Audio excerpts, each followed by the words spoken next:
Correction. A body needs at least 3 points of support, not in a straight line, to fix its position. So Hurrs had written.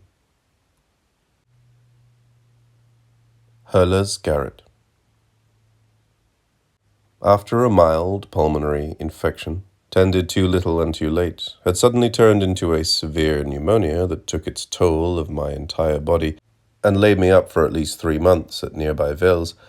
which has a hospital renowned in the field of so-called internal medicine. I accepted an invitation from Hoeller, a so-called taxidermist in the Orak Valley, not for the end of October, as the doctors urged, but for early in October, as I insisted, and then went on my own so-called responsibility straight to the Orak Valley and to Hoeller's house, without even a detour to visit my parents in Stockett, straight into the so-called Hurrs Garrett, to begin sifting and perhaps even arranging the literary remains of my friend, who was also a friend of the taxidermist Hoeller, Reutheimer. After Reutheimer's suicide, I went to work sifting and sorting the papers he had willed to me, consisting of thousands of slips covered with Reutheimer's handwriting, plus a bulky manuscript entitled About Altensam and Everything Connected with Altensam, with special attention to the cone. The atmosphere in Hoeller's house was still heavy, most of all with the circumstances of Reutheimer's suicide, and seemed from the moment of my arrival favourable to my plan of working on Reutheimer's papers there, specifically in Hurrs Garrett, sifting and sorting Reutheimer's papers, and even, as I suddenly decided, simultaneously writing my own account of my work on these papers, as I have there begun to do, aided by having been able to move straight into Hurrs Garrett without any reservations on Hoeller's part, even though the house had other suitable accommodations. I deliberately moved into that 4x5-meter garret Reutheimer was always so fond of, which was so ideal, especially in his last years, for his purposes, where I could stay as long as I liked. It was all the same to Hoeller. In this house, built by the headstrong Hoeller, in defiance of every rule of reason and architecture, right there in the Orak Gorge, in the garret which Hoeller had designed and built as if for Reutheimer's purposes, where Reutheimer, after 16 years in England with me, had spent the final years of his life almost continuously, and even prior to that he had found it convenient to spend at least his nights in the garret, especially while he was building the cone for his sister in the Kobbernauser forest. All the time the cone was under construction, he no longer slept at home in Altensam, but always and only in Hurrs Garrett. It was simply, in every respect, the ideal place for him during those last years when he, Reutheimer, never went straight home to Altensam from England, but instead went every time to Hurrs Garrett to fortify himself in its simplicity, Hoeller House, for the complexity ahead, cone. It would not do to go straight to Altensam from England, where each of us, working separately in his own scientific field, had been living in Cambridge all those years. He had to go straight to Hurrs Garrett. If he did not follow this rule, which had become a cherished habit, the visit to Altensam was a disaster from the start, so he simply could not let himself go directly from England to Altensam and everything connected with Altensam, whenever he had not made the detour via Hoeller's house to save time. As he himself admitted, it had been a mistake, so he no longer made the experiment of going to Altensam without first stopping at Hoeller's house in those last years. He never again went home without first visiting Hoeller and Hoeller's family and Hoeller's house, without first moving into Hurrs Garrett to devote himself for 2 or 3 days to such reading as he could do only in Hurrs Garrett, of subject matter that was not harmful but helpful to him, books and articles he could read neither in Altensam nor in England, and to thinking and writing what he found possible to think and write neither in England nor in Altensam. Here I discovered Hegel, he always said, over and over again. It was here that I really delved into Schopenhauer for the first time, here that I could read for the first time Goethe's Elective Affinities and The Sentimental Journey, without distraction and with a clear head. It was here, in Hurrs Garrett, that I suddenly gained access to ideas to which my mind had been sealed for decades before I came to this garret. Access, he wrote, to the most essential ideas, the most important for me, the most necessary to my life.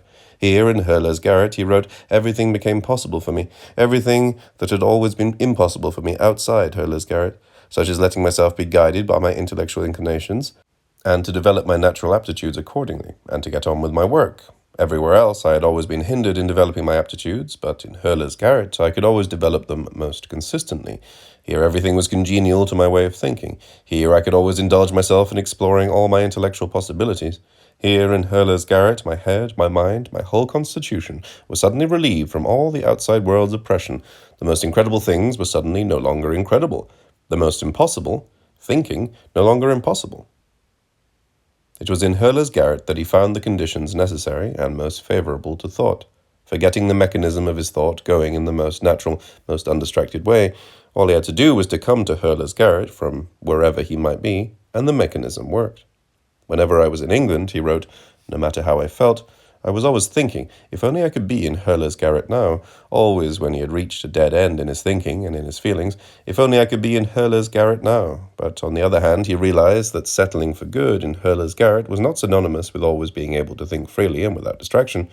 and that if he could stay forever in Hurrs Garrett, it would mean nothing less than his own total destruction. If I stay in Hurrs Garrett longer than need be, he wrote, I'll be done for in no time at all. That's the end of me, he thought, which is why he had always stayed in Hurrs Garrett for only a definite period of time. How long exactly he could never foresee, but it had to be strictly limited. He must have considered a stay of 14 to 15 days in the Hurrs Garrett ideal, as his notes imply, always just 14 or 15 days every time. On the 14th or 15th day, according to Hoeller, Reuthammer always packed up in a flash and went off to Altensam, though he did not necessarily stay in Altensam for any length of time very often, but only for the shortest possible time.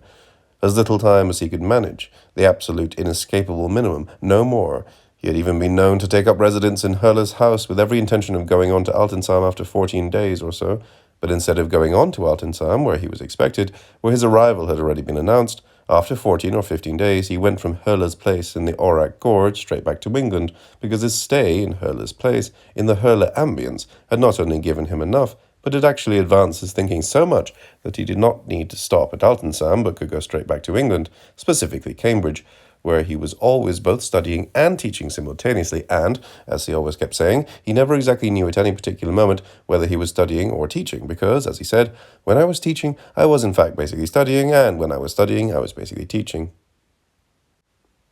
Actually, I too found the atmosphere in Hurler's house ideal. I immediately made myself at home in the garret, which had been Reuthammer's garret, and will always remain Reuthammer's garret. From the very start, I had always intended to take notes on my work with Reuthammer's papers, and on the entire process involved, and I soon understood how perfect for Reuthammer's purposes Hurler's garret was. How he had settled into Hurler's garret with its view to westward. Pitch dark it was over the raging Orac, and to northward also pitch dark, the water steadily and always noisily slapping and crashing against the wet, glistening rock face, rehearsing for Altensam in Hurler's house, as he called those stays in Hurler's house, specifically Hurler's garret, stays that quickly succeeded one another in those last years, especially the last 3 years, when he went 5 or 6 times, for 4 or 5 months at a time, from England to Altensam, but actually only to Hurler's garret, obviously attracted to it by Hurler's work, those meticulous preservations of animals, and in general by all the curious conditions of the place, so intimately bound up with the play of light in the Orac Valley, where every day ran its course simply enough, but nature was always making itself so powerfully felt,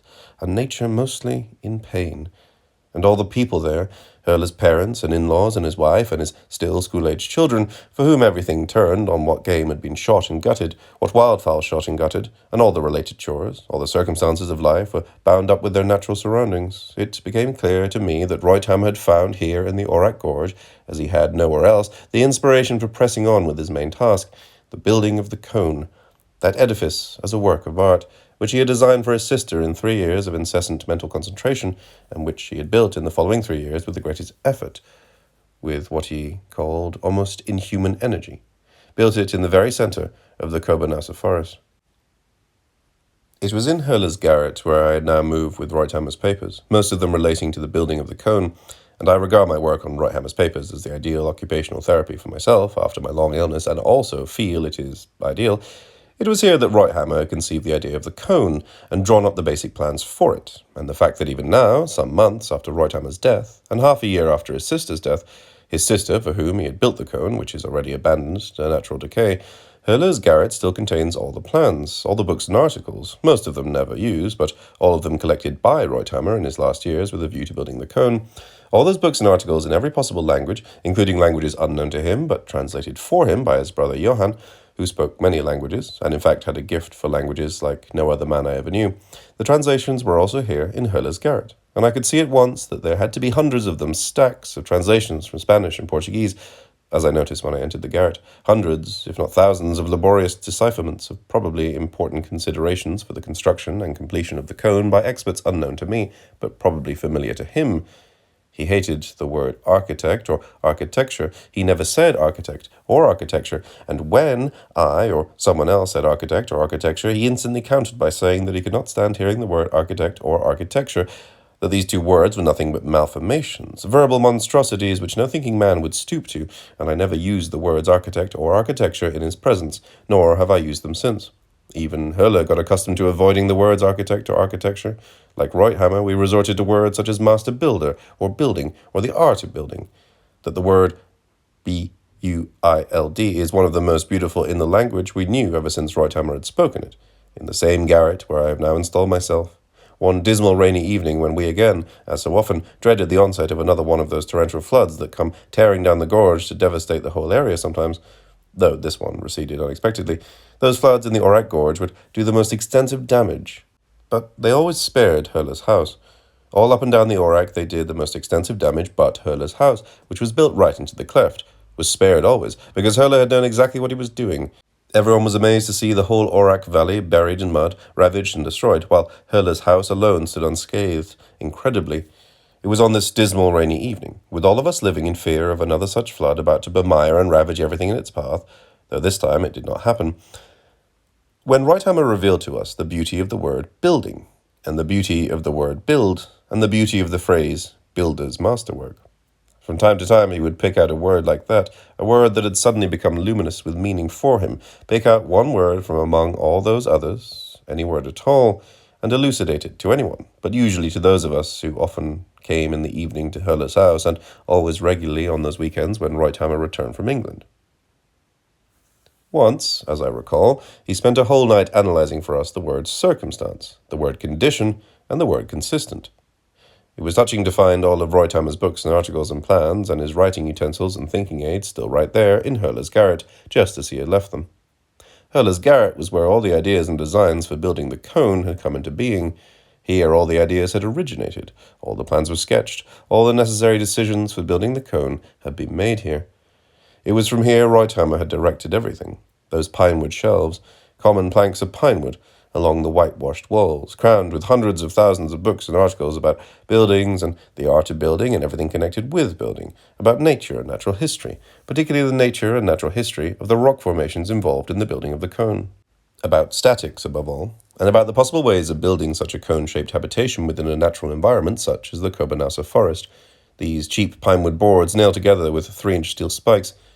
And instantly, as I entered Hurrs Garrett, where I had never been alone before, but always in Reuthammer's company, or Hurler's company, or both their company, I suddenly felt that it was possible for me, from the first moments after I had stepped inside, to let myself go in Hurrs Garrett, to think freely about Hurrs Garrett, to give myself over entirely to all these suddenly available thoughts, relating, of course, to my plans regarding my work on Reuthammer's papers, and especially to arriving at an understanding of his chief project, the building of the cone,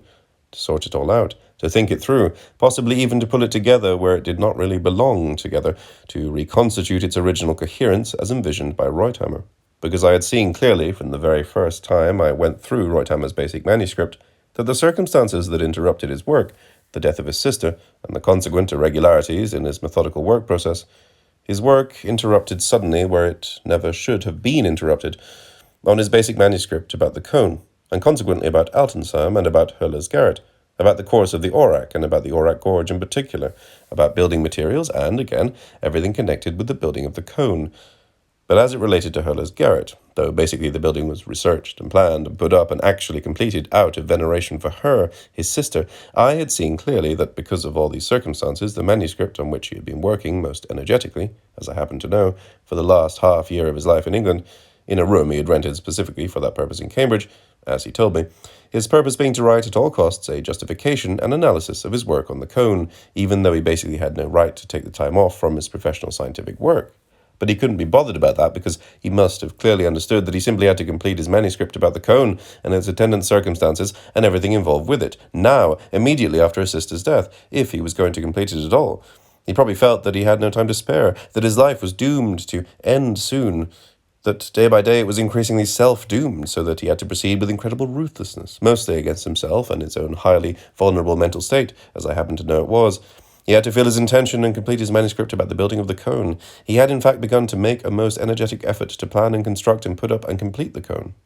Then follow this up by making a similar, if not even greater effort to explain the building of the cone in an even greater, as I now see, a most extensive manuscript. And above all to justify what he had done, because he had been reprimanded on all sides for having had such an idea at all, in a time opposed to such ideas, a time predisposed against such ideas and their realization. For having realized such an idea, given it embodiment, and even brought it to completion, he was reprimanded for being, in a time generally predisposed against such men, such heads, such characters, such minds as Reutheimer's and others, precisely such a man and head and character and mind, so contradictory a character and mind and man as that, who used his unexpected inheritance in the service of an idea everyone considered crazy, an idea that had suddenly entered his crazy head and never again left it, the idea to use his sudden windfall for building his sister a cone-shaped habitation, and not only that, but most incredible of all, to erect this giant cone not where such a house might normally be located, but to design it and put it up and complete it way out in the middle of the Kobernauer forest. They had all thought at first that he would never go through with it, but little by little he made it happen. Suddenly it was no longer only inside his head, or clearly evident only in the intensity of his preparatory studies, but all at once the road through the Kobernauer forest was actually being built, a road that would go to the exact center of the forest at an angle he had calculated for months, working nights, because he meant to build that cone in the exact center of the Kobernauer forest, and he did build it in the exact center of the Kobernauer forest. The calculations all had to be made by him personally, because,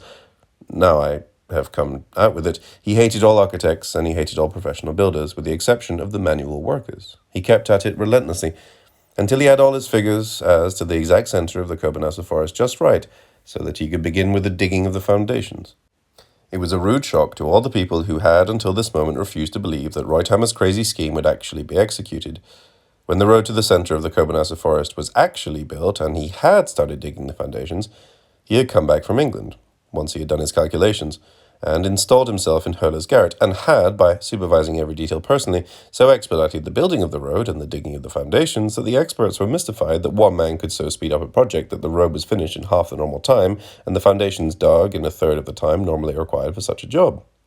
The foundation was the deepest ever dug, and the road was the best laid road. Everything had to be the best. Nobody, in fact, had even believed that Reutheimer could possibly succeed in acquiring the plot of land for the cone in the middle of the Kobernauer forest, and certainly not for such a crazy purpose. Everyone, and the experts especially, thought it was completely crazy to build such a structure as the cone, and they still do, and always will think it completely crazy.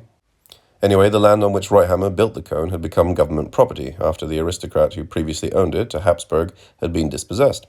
And the very idea of getting such a piece of state property in the middle of the Kobernauer forest back from the government into private hands, no matter whose, was in itself an absurd and actually an utterly crazy idea, to say nothing of getting back all the land for the road leading to the cone, buying it all back from the government to be privately held by whomever. And yet Reutheimer had managed to reacquire from the government, in the shortest possible time, and in absolute prearranged secrecy, all the land needed for the road he wanted to build, and also, immediately thereafter, the large plot of land in the middle of the Kobernauer forest on which he wanted to build the cone for his sister. Then, shortly after acquiring the land, and not without having completely settled all the formalities, he began laying out the road and building the cone, at which point everyone was horrified. To begin with, it was a rude shock, especially to Reutheimer's brothers, who had never dreamt that their brother's crazy scheme could become a reality, made into a reality by the crazy Reutheimer. But they had to accept the fact of the valid deeds of purchase and take note that the road was beginning to be built, and finally that the cone was under construction, even at this late date. They had tried to have Reutheimer declared incompetent. They instituted a proceeding to have him placed under guardianship, but he was declared completely sane by a team of doctors. In any case, the experts who testified against Reutheimer's mental condition, and who had been hired and paid by Reutheimer's brothers, remained in the minority against the experts who testified that Reutheimer was sane. That a man who lets such an idea as that of building the cone develop in his head, then uses his inherited fortune, for which he had no other use, to turn this idea into a reality, and actually goes ahead, with great energy and enthusiasm,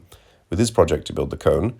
still does not quite prove, after all, that the man is crazy, even though the majority of bystanders and relatives believe that such a man is crazy, that he simply must be crazy, because no sane man could possibly spend such an enormous amount of inherited money, an amount that goes into the millions, the hundreds of millions, on so crazy an idea as the idea of building such a cone the likes of which has never been built before.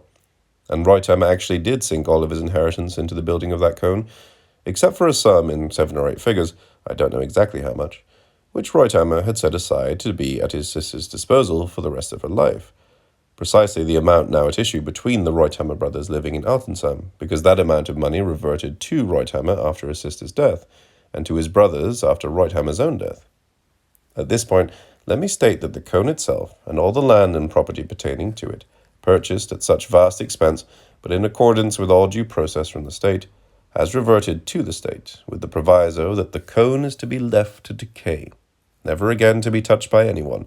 and is to be abandoned entirely to nature where Reutheimer had placed it. But I won't go into it at this point.